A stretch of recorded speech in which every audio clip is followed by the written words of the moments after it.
Yeah.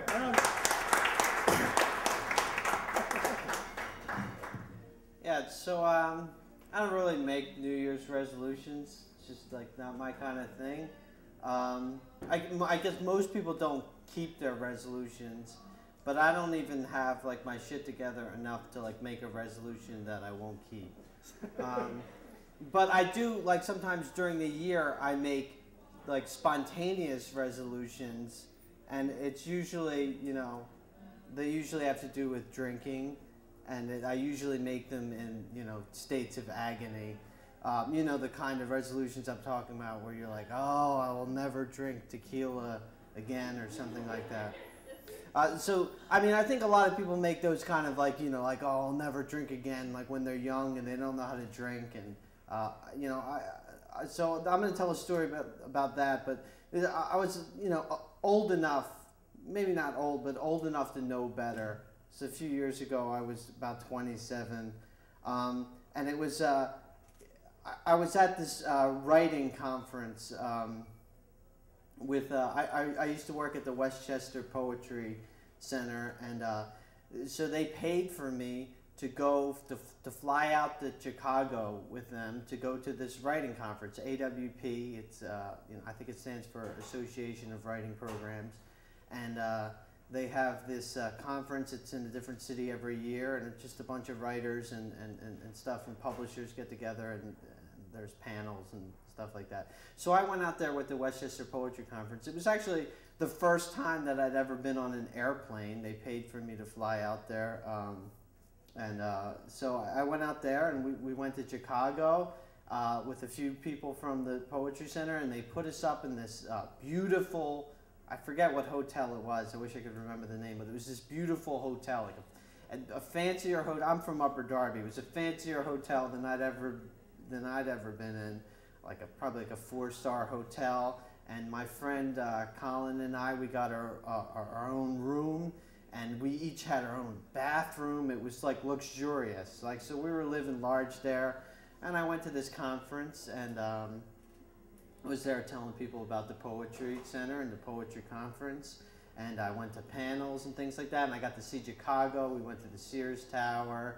We went to Buddy Guy's Blues Club and stuff like that. So we got to the last night of the conference, and so this is when the serious drinking happens. So it started off where the director just invited us into his room, and we had some wine. We were drinking some wine, and I've heard a lot about like mixing liquor. Like you shouldn't like drink wine, you shouldn't drink beer and like whiskey and everything at the same night. But I always, I guess I didn't take that seriously until this night. I thought, this doesn't apply to me. That's something that happens to other people. So we're drinking wine in this hotel room. And then we went out to dinner and having some drinks there. And when we get back, there's this like dance party. And they're giving out free alcohol at this dance party.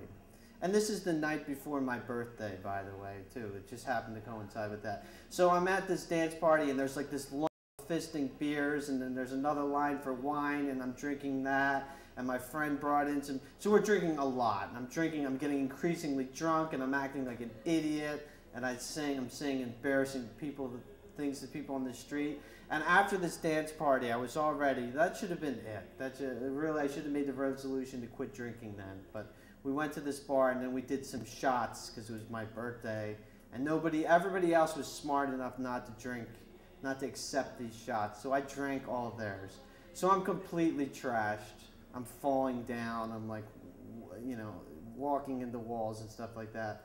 We get back to the hotel, and of course, especially since I've been mixing, I get extremely sick, and I'm just throwing up, and my friend has me in the same room as me, and I was drinking wine, so it's like there were these purple stains all over the white comforter. It was disgusting, right? So we wake up the next morning, and I figure like I threw up so much the night before, I should be good, but I feel like really hungover, lousy. And I'm waiting there, and I'm waiting for this elevator, and the room is spinning. And there's the three of us We get into the elevator with this older couple. I mean like older, like probably in their 80s. Like they look like really respectable people.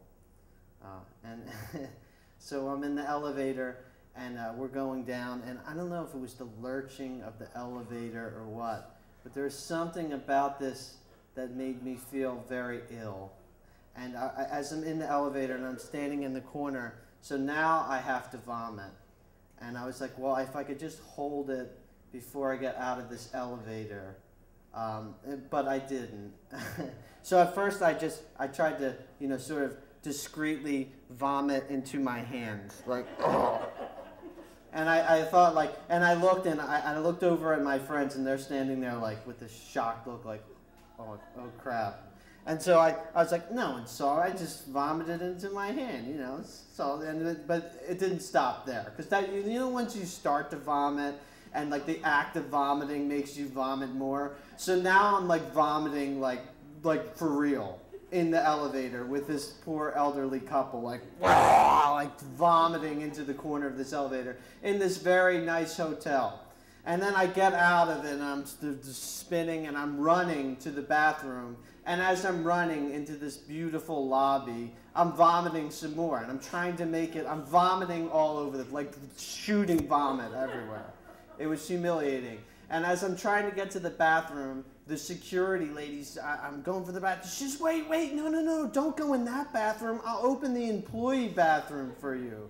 So now I'm trying to hold it in before I get it. So I go in there. I finish up and everything, and I come out, and she says, "Are you okay, sir?" And I was like, "Yo, I just feel like really sick, And she's like, "You must have that stomach bug that's been going around." And I said, "Yeah, I think that must be it." So we got the shuttle to go back to the airplane that day, and the whole time I've got my head in this bag. And trying not to. Luckily, I didn't vomit there, but I probably stank like vomit. And I rode the plane home, and then that's when I made the resolution. I'm never going to not drink. Of course, I'm going to drink again, because what would life be without drinking? But I'm going to take that piece of advice seriously. Do not mix your alcohol, wine and beer and whiskey. And that's when I made it. And so far, I've kept that resolution. So that's